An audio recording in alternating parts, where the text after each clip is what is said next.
اللہ وہی تو ہے جس نے ستونوں کے بغیر آسمان جیسا کہ تم دیکھتے ہو اتنے اونچے بنائے، پھر عرش پر جلوہ افروز ہوا اور سورج اور چاند کو کام میں لگا دیا۔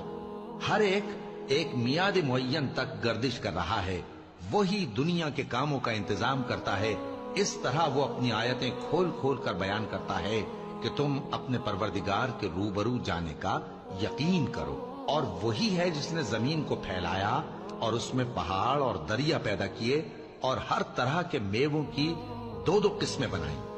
وہی رات کو دن کا لباس پہناتا ہے۔ غور کرنے والوں کے لیے اس میں بہت سی نشانیاں ہیں۔ اور زمین میں کئی طرح کے قطعات ہیں ایک دوسرے سے ملے ہوئے، اور انگور کے باغ اور کھیتی اور کھجور کے درخت۔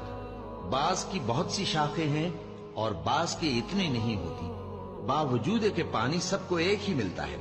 اور ہم بعض میووں کو بعض پر لذت میں فضیلت دیتی ہیں